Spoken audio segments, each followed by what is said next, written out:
Karl Marx e Friedrich Engels estariam felizes da vida em saber que Luiz Inácio Lula da Silva vem aplicando o Manifesto Comunista no Brasil. E não bastando, tudo isso foi pago com seu dinheiro. Eu vou trazer para vocês essa matéria no dia de hoje. Vamos falar também sobre as últimas decisões do STF em relação ao IOF e a briga do qual colocaram o judiciário no meio. E vamos também falar sobre a Globo, que tem pulado fora do barco e vai abandonar, já abandonou. Eu vou trazer para vocês tudo no dia de hoje. Meu nome é Victor Mota, seja bem-vindo ao canal. Não esqueça de deixar o seu like e vamos para a matéria. PT gasta 173 mil para impulsionar campanha Rico versus Pobres, matéria aqui do Poder 360. Peças defendem taxação de bilionário, bancos e bets. Lula retorna o discurso social no momento de maior desgaste político. O PT gastou mais ou menos 173 mil de 26 de junho até sexta-feira para impulsionar anúncio nas redes sociais pedindo uma maior taxação dos chamados super ricos. As publicações foram vinculadas no Instagram e no Facebook. O governo de Luiz Inácio Lula da Silva está num esforço para retomar o controle da narrativa no pior momento político do presidente desde o início do seu mandato. Há insatisfação no legislativo e na opinião pública com o trabalho do petista. Os conteúdos patrocinados defendem que bilionários, bancos e casas de apostas esportivas, chamada bets, passam a pagar mais impostos. A campanha tem sido chamada pelos petistas de taxação BBB. Olhem só isso aqui, ó. PT gasta ao menos 173 mil em campanha de rico versus pobres. Aqui está, 2 de julho, tá? Lula com placa pedindo para taxar ricos, foram 3 mil. 1º de julho, Boteco do Brasa, mais justificativa tributária, 30 mil. Dia 27 de junho, taxação do BBB, bilionários, bancos e bets, gastou 90 mil. E do dia 26 a 30 de junho, tá, sobre o novo IR, né, o imposto de renda, pobres pagam menos, ricos pagam mais, gastou 50 mil reais. Então, Luiz Inácio Lula da Silva vem causando não somente a discórdia entre os poderes, também vem causando com a sociedade, fazendo com que aquele manifesto comunista que nós conhecemos, criado por Karl Marx em 1848, viesse à tona neste momento, um momento, claro, um momento de desgaste político como se nunca viu na história. Inclusive a Globo já não quer mais saber, né, do PT nem do Luiz Inácio Lula da Silva, porque não tem mais como esconder tamanha incompetência deste governo. Então eu vou trazer para vocês aqui o vídeo da Rede Globo, tá, no Jornal Nacional, onde eles aqui, olha, deixam muito claro, tá? Nós vamos ter aqui também, eu separei para vocês no dia de hoje, um vídeo maravilhoso que eu assisti já faz um bom tempo, tá? Um vídeo onde um homem, ele demonstra ali com copos, tá, a importância das empresas, tá? E aí ele, né, claro, eu não vou dar spoiler, vou deixar aqui somente o aviso que esse vídeo vai ser passado. E vamos também ter aqui, olha pessoal, no dia de hoje, falando sobre essa questão do IOF e as últimas decisões. Então não saia, permaneça para que a gente possa então dar continuidade ao nosso trabalho. E não se esqueça, olha só, aqui embaixo tem meu Pix, ajude o canal, pixvictorpix@gmail.com. Não se esqueça também de contribuir com o canal da direita para que a gente possa continuar o nosso trabalho como a gente vem fazendo. Eu agradeço de coração já, se você puder contribuir com qualquer valor. Então vamos aqui para o vídeo. Uma campanha disseminada em redes sociais com ataques diretos ao Congresso Nacional está provocando preocupação de políticos e de analistas e pedidos de moderação em defesa do respeito entre os poderes e da convivência democrática de diferentes correntes políticas. Os vídeos começaram a ser publicados na internet após a derrubada do aumento do IOF pelo Congresso no dia 25 de junho. A derrota foi uma das maiores do governo Lula. No dia 27, o PT publicou em redes sociais um vídeo feito com inteligência artificial. Falando em cobrar mais dos super ricos, o partido disse defender justiça tributária. O vídeo afirmou ainda que imposto é necessário, mas justiça também, e que o governo quer aprovar as mudanças no imposto de renda. Mas, segundo economistas, o aumento do IOF não representa justiça tributária. Pelo contrário, já que IOF mais alto encarece o crédito e as famílias mais pobres são as mais endividadas. Essa história do IOF, que foi o gatilho para isso, esse é um imposto que gera relativamente pouco e de péssima qualidade, péssima. E muito disso, no fundo, contribui para uma taxa de juros cada vez mais alta e que, em geral, tem um impacto, inclusive, social regressivo. O que eu quero dizer com isso? Quem é devedor fica muito apertado, tipicamente os pobres, e o pessoal que tem dinheiro, que tem poupança, está aí ganhando essa taxa de 15%. Então, tem uma confusão enorme. Falta, eu diria, um certo entendimento de causa e efeito. No dia 29, a oposição respondeu com um vídeo, também feito por IA, da Federação União Progressista, dos partidos União Brasil e Progressistas, e criticou o discurso do nós contra eles, estimulado pelo PT, segundo a federação. No fim de semana, sem assinatura de nenhum partido, outros vídeos, também produzidos por inteligência artificial, passaram a atacar o Congresso Nacional. Perfis que se apresentam como militantes de esquerda passaram a compartilhar as publicações alegando que os parlamentares seriam inimigos do povo. O presidente da Câmara, Hugo Mota, foi um dos mais atacados.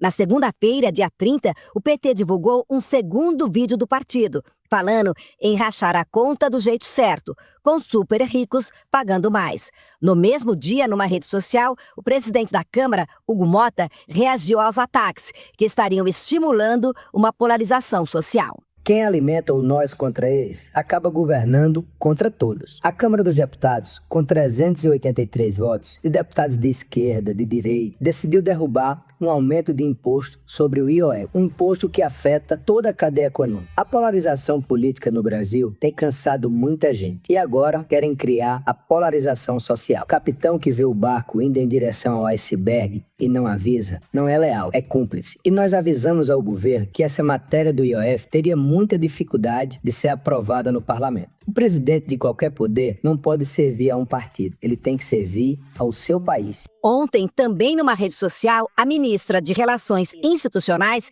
e o líder do governo na Câmara pediram à militância que não façam ataques pessoais. Gleice Hoffmann disse que o debate, a divergência, a disputa política fazem parte da democracia, mas nada disso autoriza os ataques pessoais e desqualificados nas redes sociais contra o presidente da Câmara, deputado Hugo Mota.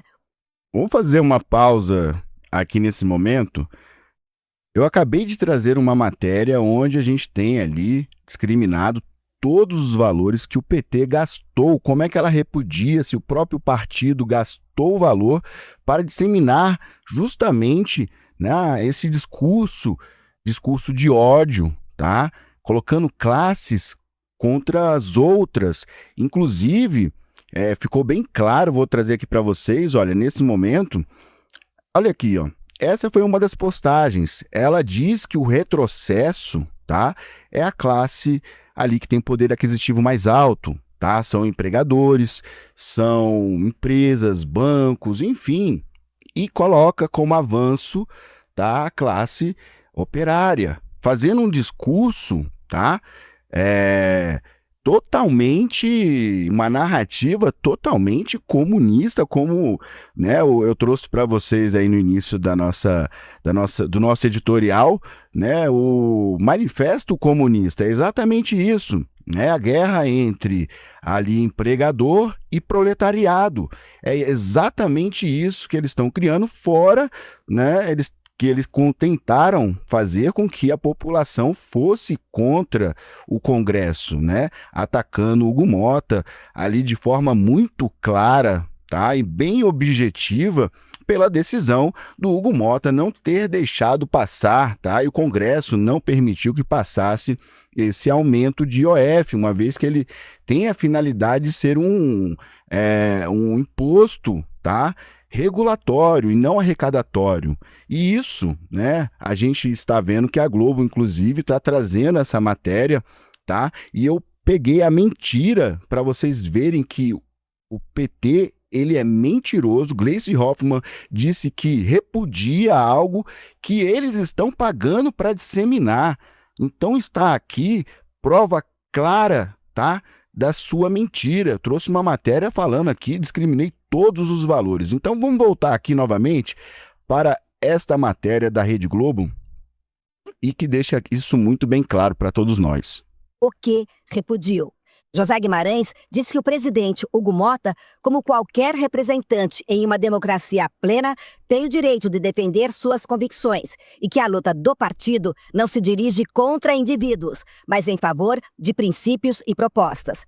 Hoje, o líder do governo no Senado, Randolfo Rodrigues, do PT, negou que qualquer tipo de ataque ao Congresso tenha partido do governo. Qualquer tipo de agressão desse tipo, dessa natureza, é por nós condenado. Não tem da parte nossa, da parte do Partido dos Trabalhadores, da parte dos partidos aliados, qualquer intenção de agredir tanto o Congresso quanto os presidentes das casas. O líder da oposição no Senado criticou o presidente Lula e o PT pelas ações. Vocês viram que o Randolfo Rodrigues falou que eles condenam, tá, qualquer tipo de ataque? O PT pagou. É uma mentira atrás da outra, é impressionante isso. Vamos lá. Rogério Marinho, do PL, diz que o governo não assume as suas responsabilidades. Mas há uma diferença entre a intenção e o gesto. A mesma mão que afaga, apedreja, né? Então, é o presidente Lula e o PT, né, que vão às redes sociais, né, desancar, desqualificar e transferir responsabilidades do Congresso ao Congresso Nacional, que são suas.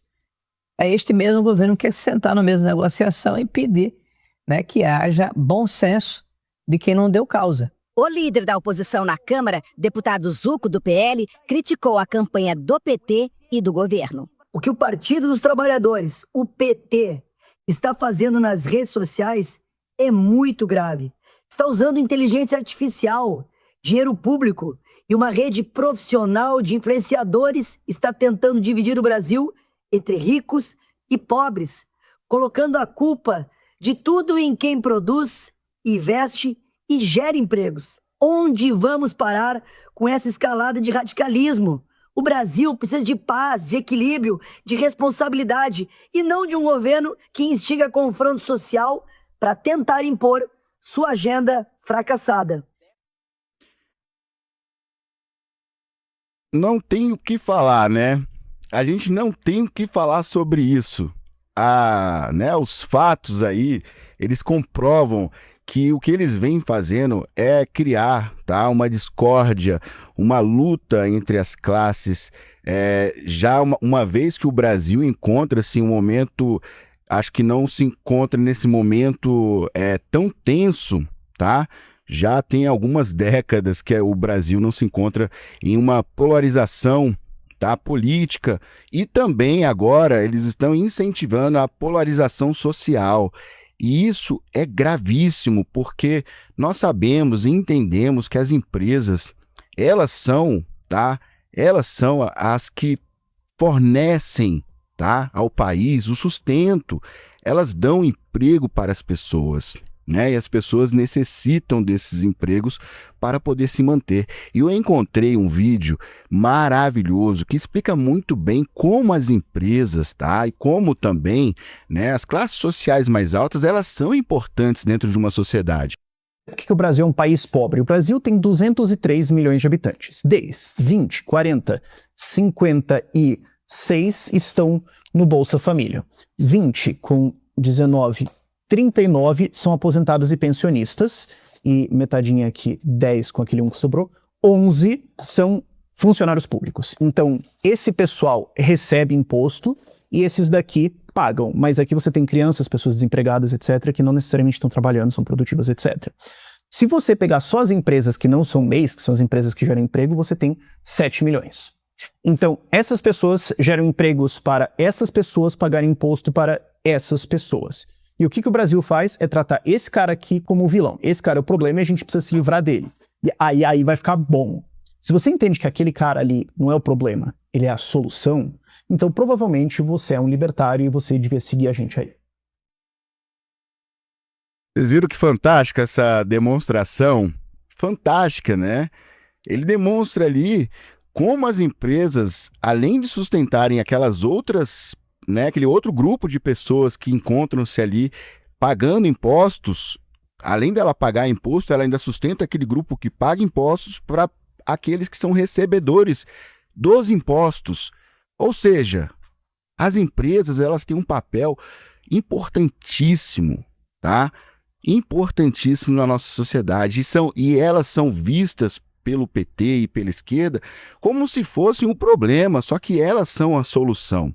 Então, sem a solução, não há. O Brasil vai continuar pobre desse jeito, né? Nós vemos que essa situação que o PT vem gerando com essas narrativas, tá?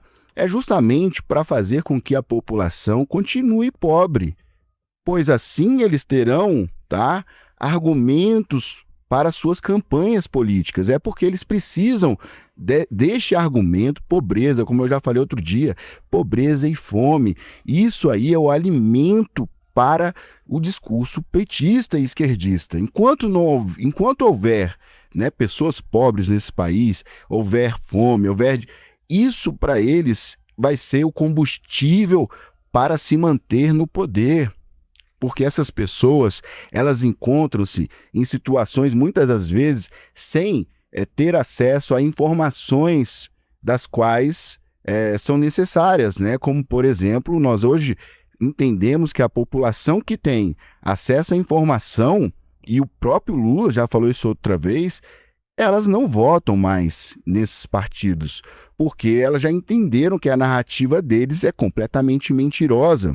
E é tão mentirosa que o PT, você vê aí, eles falando que não, que eles repudiam esse tipo de ação, que isso não partiu do PT. Como não partiu do PT se eles pagaram para disseminar, tá, a luta entre as classes? É isso que nós temos que pegar, né? A gente pega isso no ar e fala assim, opa, peraí, tá mentindo.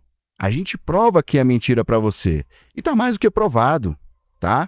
Eu acabei de trazer duas matérias, uma falando que houve o gasto e a outra eles falando que não, que repudiam. Então você vê, tá? Por isso que eles são mentirosos, tá? São mentirosos. E é tanta mentira que eu vou trazer essa outra matéria para vocês. Tributos, impostômetro do Brasil atinge marca de 2 trilhões em 2025. Número é 11% maior que o registrado no mesmo período do ano passado, quando chegou à marca de 1,8 trilhão. Na tarde desta quinta-feira, o impostômetro, painel que registra a quantidade de impostos pagos pelos brasileiros, registrou 2 trilhões. Número é 11,1% maior que o registrado no mesmo período do ano passado, quando chegou à marca de 1,8 trilhão. Segundo a Associação Comercial de São Paulo, a primeira vez que o valor de 2 trilhões foi registrado foi há 10 anos, em 9 de dezembro de 2015. O cálculo do impostômetro inclui valores destinados ao governo federal, estadual e municipal. Olha só isso aqui. O site Impostômetro faz algumas comparações com o valor dos impostos arrecadados. Por exemplo, com esse valor, poderia comprar 64 milhões de unidades do carro Fiat Uno, Fiat Mobi 1.0. Com esse valor, poderia se comprar também 5 milhões de unidades de carro BMW M2. E com esse dinheiro, poderia receber 50 salários mínimos por 3.558 anos. Além disso, o site aponta que são necessários 149 dias de trabalhos para pagar o imposto em 2025. No ano passado, o número era de 147 dias. Ou seja, se nós temos 360 dias no ano, estamos aí praticamente chegando à marca de metade do ano trabalhado só para pagar imposto. São 24 novos impostos sendo colocados nos nossos orifícios, tá? Agora o governo ele vem com essa decisão de aumentar mais imposto, do qual não deveria ser utilizado para fim arrecadatório. Isso vai interferir na classe média, na classe que é mais pobre, com certeza, uma vez que nós hoje, né, todos, o brasileiro, na sua maioria, precisa parcelar as suas compras, inclusive as empresas, tá, que vem sofrendo muito com esse desgoverno. Elas precisam, às vezes, pegar crédito para poder pagar a folha de pagamento, elas precisam crédito para poder pagar seus insumos, tá? Uma empresa, ela não vive somente do que ela arrecada, ela tem que pagar tanta coisa, ela paga internet, ela paga taxa de lixo, ela paga taxa de insalubridade, se houver, ela paga tanta coisa, salário, tudo, ela paga imóvel, ela paga água, ela paga luz, e no final das contas, o que sobra para uma empresa é o dinheiro que ela ainda tem que ali, né, manter um fundo caso ocorra alguma emergência, e muitas empresas já estão trabalhando no negativo, precisando, tá, do dinheiro, elas trabalham no negativo. E o que acontece? Quem trabalha, essas empresas que estão trabalhando no negativo e cobrindo mês após mês esse rombo, tá, elas com certeza teriam, tá, sobre esse valor negativo, elas teriam um aumento do IOF também.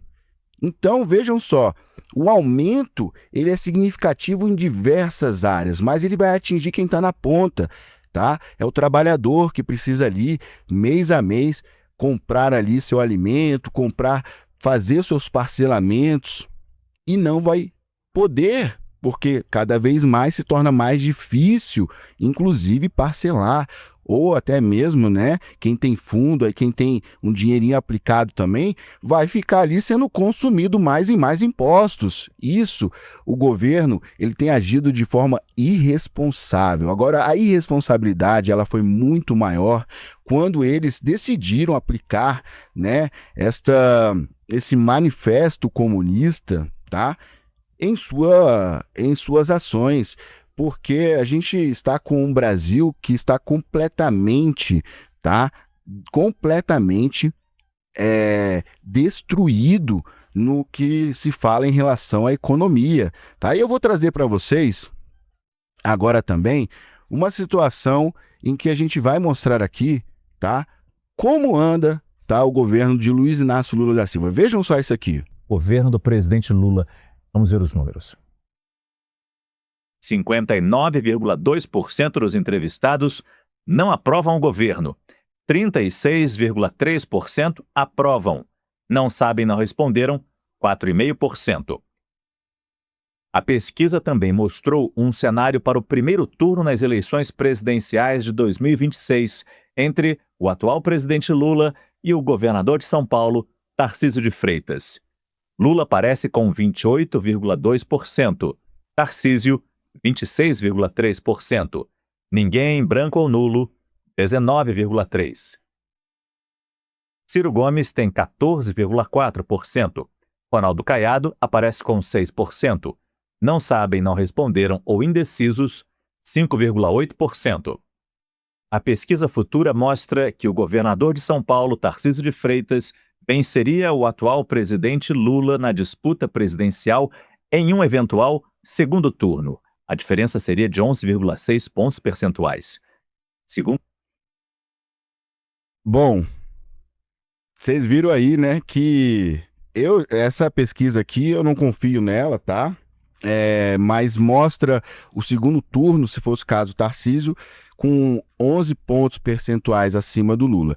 Mas vocês verificam que o Lula, ele já desgastou a sua imagem, ele já desgastou a imagem do partido e de tudo, que ele não vai poder se reeleger. De fato, ele não conseguirá se reeleger. E eu acredito também que ele será incapaz, ele não vai ser, quer dizer, ele não será capaz de tentar uma reeleição. Afinal de contas, isso será para ele tá?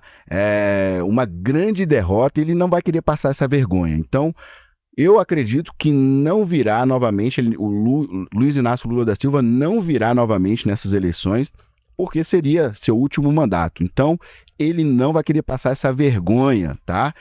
Provavelmente teremos aí, está sendo aventados nomes, né? Está sendo de Tarcísio, Eduardo, Michele, todos eles ganhariam do Lula no primeiro turno.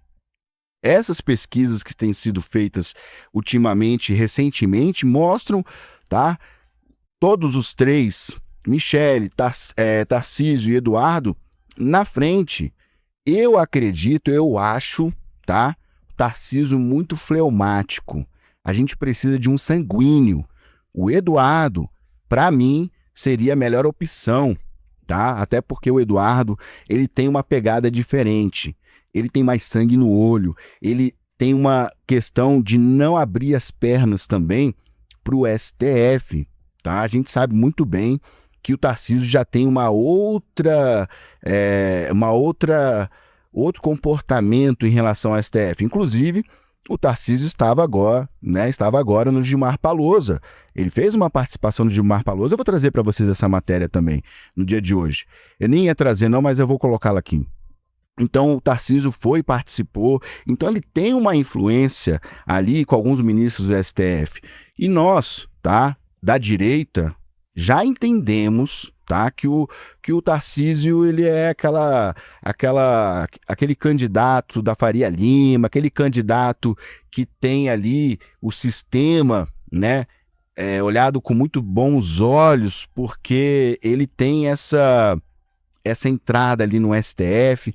Mas nós, que somos da direita, entendemos o que o STF tem causado de mal ao nosso país com as suas ações, tá? Decisões de ministros monocráticas que têm perseguido as pessoas da direita. Você vê que quantos parlamentares da esquerda estão com uma ação no STF? Quase nulo. Agora você vê os parlamentares da direita, quantos estão com ação no STF por terem criticado o STF, criticado o ministro? Temos diversos, né, parlamentares que estão aí com ações no STF, correndo por terem criticado, por terem, né, batido de frente com esse sistema que tem sido opressor, não somente para o Brasil, mas para o legislativo. Então, a gente tem que entender, tá, que Eduardo Bolsonaro seria a melhor escolha neste momento. Até porque ele vai bater de frente. A gente tem que construir um cenário onde o Senado seja forte, tá, com a direita, para que a gente possa começar a colocar ministros no seu devido lugar. Porque até mesmo a questão da anistia, tá? Quem está esperando que a anistia venha agora, é muito complicado que ela venha. Isso a gente já percebeu que será uma questão, inclusive os ministros têm falado que a questão da anistia só pode haver mesmo depois do trânsito em julgado, mas a gente já sabe que eles vão condenar, já estão condenando todo mundo, né? Então a anistia vai ser importante quando tivermos um Senado fortificado, porque aí eles podem entrar com pedido de anistia e caso o STF venha se declarar contra, aí a gente tem um Senado que vai falar, então vamos impeachment aqui, vamos, né, ministro, vamos colocar aqui as coisas nos lugares, aí começa, né, a situação a ter uma mudança, até porque o Senado tem a competência, tá, e a prerrogativa de julgá-los por crime de responsabilidade. Então a gente tem que esperar fazer um Senado forte em 2026 para 2027 e também ter um presidente, ter um executivo que seja ali um presidente firme. A gente precisava de um Bukele aqui no poder, né? A gente sabe que o Eduardo Bolsonaro ele tem mais esse perfil do que o Tarcísio. Então eu sou muito mais ter o Eduardo como presidente do que o próprio Tarcísio, porque o Tarcísio eu não tenho confiança. Essa é a verdade. Agora, claro, se o líder da direita, nosso líder, Jair Messias Bolsonaro, indicar o Tarcísio, a gente vai ter que ir no Tarcísio. Caso contrário, a gente vai fazer como foi em São Paulo, né? Quase que ficou aquela questão ali do Nunes, Boulos e o Marçal, onde muitos ali ainda emocionados foram no Marçal e estavam, na verdade, tirando a indicação da direita. Mas o que a gente tem que entender é que existem ali, tá, acordos entre, tá, o nosso partido, tá, da direita, principalmente do PL, com os outros partidos, para que as coisas possam caminhar dentro do previsto. Não há como se falar hoje em governabilidade sozinha. Você não governa nada sozinho, você precisa ter. É ruim? Muitas vezes você tem que abrir mão de certas coisas, mas é necessário, você tem que ter negociação. E isso a gente tem que seguir o que nosso líder está falando. Claro que se ele está indicando é porque ele tem os motivos, tá? Como ele indicou o Nunes. Agora, o que nós não podemos fazer, eu falo assim, no geral, é querer uma direita polida e, não, eu vou aqui, porque esse aqui parece mais polido. Não, é ir em direção ao que o nosso líder está indicando. E não cometer a besteira de depois abrir brecha para que a esquerda entre. Porque é numa dessas que a esquerda ela entra no poder, e aí aqueles que falaram assim, eu votei nulo, votei no polidinho ali, né? É nessas horas que os emocionados vão fazer o L, porque vai entrar a esquerda.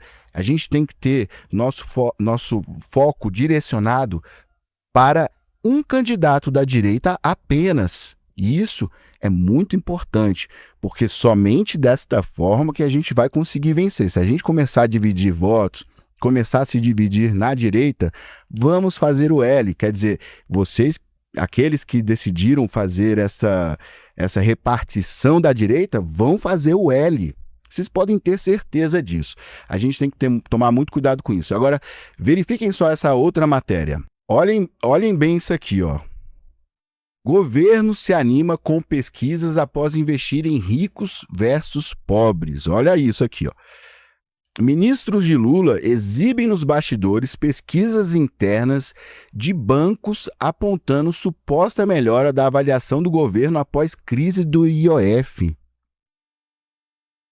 Eu acabei de trazer aqui, né? Inclusive a CNN deixou aqui deixou o Lula aqui comendo poeira.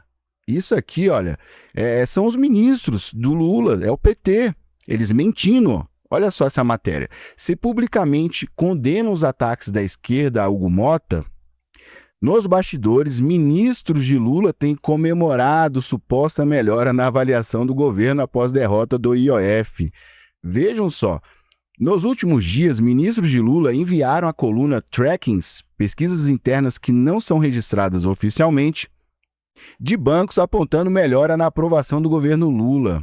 Eles querem implementar uma mentira na sua cabeça, na minha cabeça, que nunca existiu e nem vai existir. Mas eles fazem isso, olha, tem gente que não acredita, tá?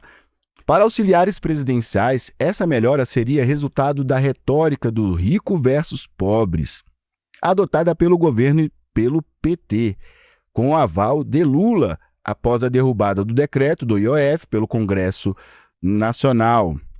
Os resultados de trackings não costumam ser divulgados, uma vez que são pesquisas para consumo interno, né?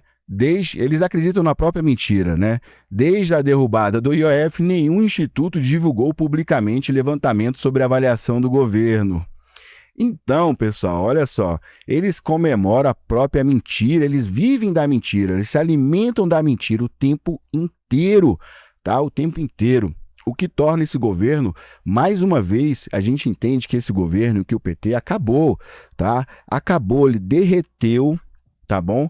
E eles vivem, tá? Voltados, se alimentam das mentiras e eles mentem tanto que eles começam a acreditar nas próprias mentiras.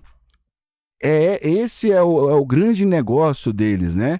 Eles vivem uma ilusão de algo que deixou de existir já faz um bom tempo.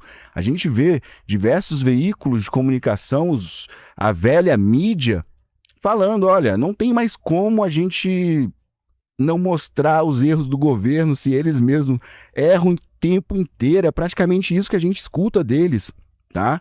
Já vi diversas matérias da Globo News, né, da CNN.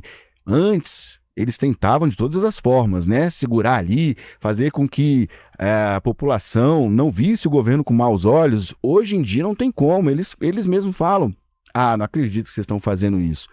Esse foi um dos casos agora que eu trouxe para vocês sobre, né, este ataque, tá? Ataque às questões sociais, ataque, tá, da população. Isso foi um ataque à população, sim, tá? Isso foi grave. Isso o STF não vê, né? Isso sim, tá? Colocando uma classe contra outra, sendo que nós temos aí as empresas tendo um papel tão importante no nosso país, sendo elas, né, e a classe que tem aí maior poder econômico, capaz de empregar centenas, milhares de pessoas nesse país. E são essas que deveriam ser valorizadas, essas deveriam sim ser valorizadas, para que elas pudessem empregar mais pessoas, para que elas pudessem pagar melhores salários. Mas as condições que colocam, tá, essas empresas, elas acabam também sendo vítimas de um sistema em que elas precisam, muitas das vezes, não conseguem, às vezes, não conseguem dar aumentos, não conseguem melhorar, né, a qualidade do seu serviço, por exemplo. Então, o que temos no país hoje é, de fato, um país que tem aí tido um grande número de estatais, tá? Comparado com os Estados Unidos, nós temos aí 400, 500 estatais no país, sendo que nos Estados Unidos temos 16, por exemplo. É algo nesse sentido. Então a gente vê que as estatais tornam-se cabides de emprego, tá? Cabide de emprego, e fazem com que os serviços que são prestados nunca sejam satisfatórios, tá? Porque a gente precisa, na verdade, privatizar tudo, ter o mínimo possível, porque aonde bota a mão o governo, você vê no caso da Venezuela, por exemplo, né? A Venezuela, desde quando começou a criar todos aqueles planos, né, voltados a, por exemplo, como um Bolsa Família, lá eles foram percussores de tudo isso. E eles começaram a colocar a mão nas empresas, tornando-as em estatais, e só começou a ter uma queda significativa, não somente na qualidade de serviços, mas também na produtividade, porque a gente sabe muito bem que é utilizar essas estatais como cabide de emprego. É onde um prefeito, é onde um deputado, é onde um senador consegue empregar alguém com promessa de campanha. Vou te colocar lá, tá? Você vai ser meu... Vai ser o meu... você vai ser o meu funcionário ali, viu? Então, começa a colocar as pessoas dentro de empregos a fim de agariar votos. Isso é a realidade hoje que a gente vive no país. É por isso que nós temos tantas estatais. Talvez sem elas teríamos aí, como eu sempre digo, né? Não teríamos aí o cabide de emprego que hoje nós temos devido à existência destas. Então, acredito eu que nosso Brasil só vai piorar se nós mantivermos, tá, esse sistema esquerdista no poder. É isso que a gente tem que frisar sempre, para que a gente não divida a direita, para que a gente permaneça num foco, tá? Então vamos aqui, sem mais delongas, vamos para a próxima matéria. A AGU comemora a separação de poderes em decisão de Moraes sobre o IOF. O ministro Jorge Messias, da Advocacia Geral da União, comemorou nesta sexta-feira, dia 4, a decisão do ministro Alexandre de Moraes do Supremo Tribunal Federal, que suspendeu os efeitos do decreto legislativo, que derrubou o ato do governo que aumentaria o IOF. Embora Messias tenha comemorado a decisão, Moraes também suspendeu o próprio decreto do governo que pretendia reajustar as alíquotas do tributo. O magistrado decidiu que a crise entre o Executivo e o Legislativo será discutida em uma audiência de conciliação no dia 15. Abre aspas. O princípio da separação dos poderes se destaca como o verdadeiro triunfador na decisão proferida hoje pelo Supremo Tribunal Federal. A democracia exige que os diferentes poderes atuem de maneira independente. A harmonia entre eles é um elemento que requer dedicação e comprometimento de todas as autoridades, fecha aspas, disse o ministro em uma rede social. Bom, sobre esse caso, né, vamos lembrar que governo tem colocado o Supremo Tribunal Federal como se fosse uma vara de família, né? Fazendo com que ele venha interferir, inclusive, na decisão do Legislativo, tá? Uma vez que o Legislativo entendeu que isso seria algo danoso para a população brasileira. Foi como o Hugo Mota disse, né? Você sendo ali o capitão de um barco, você tá vendo que você vai acertar um iceberg e você não fazer absolutamente nada, isso aí é uma negligência, tá? Isso, de fato, é algo que colocou numa situação em tomar a atitude voltada ao benefício da população brasileira, vendo que seria algo danoso em todas as esferas, não somente para a classe mais pobre, que seria de fato afetada, mas também as empresas e indústrias que necessitam de crédito, tá? Então teríamos aí como se fosse ali uma bola de neve, né? Que vai aumentando, e isso uma hora vai bater em alguém, bate no cidadão, tá? O cidadão que precisa parcelar suas compras, precisa, né, ter ali como diluir as suas contas mensais, de certa forma. Então imagine só, se você hoje precisa fazer o parcelamento de uma conta de luz, de água, algo nesse sentido, como é que ficaria seu parcelamento? E os juros seriam colocados, essas alíquotas seriam incluídas, tá, nos seus parcelamentos. As indústrias que precisam, né, como eu já havia falado, para poder parcelar seus insumos, imagine só o preço disso ali nas prateleiras, né? Se tudo vai ficando mais caro, obviamente o consumidor final vai ser o afetado. E aí, no consumidor final, entra todo mundo, inclusive os mais pobres. O Legislativo fez certinho. Eu acho errado o Superior Tribunal Federal entrar como uma vara de família, tentando ali fazer conciliações, tentando agir de forma como se fosse ali, vamos resolver aqui a briga de marido e mulher, né? Vamos fazer aqui um acordo aqui, olha, quem vai ficar com o filho, quem é que vai pagar tal conta, quem vai ficar com o cachorro. Isso aí não é papel do Supremo. O Supremo é a última instância. Eles são os últimos a errarem e eles estão sendo os primeiros a errarem, principalmente, tá, em ter colocado por água abaixo a decisão do Legislativo, como também do Executivo.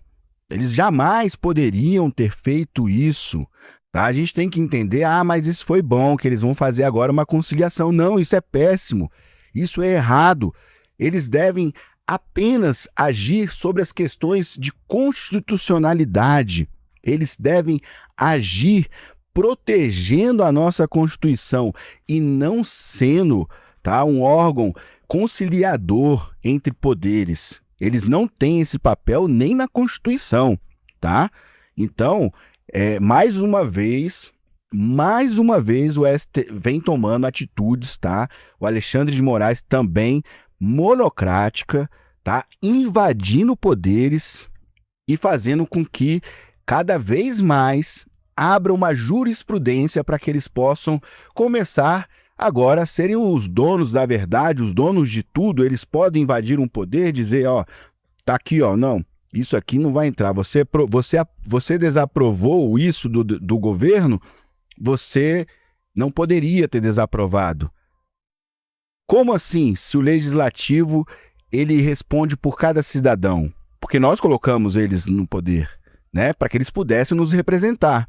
Então, a gente vê que aqueles que nós não escolhemos para nos representar estão tomando atitudes monocráticas, inconstitucionais, tá, a favor de fazer com que o Brasil ande na palma da mão do Supremo Tribunal Federal. Isso está completamente errado. Isso a gente precisa, tá?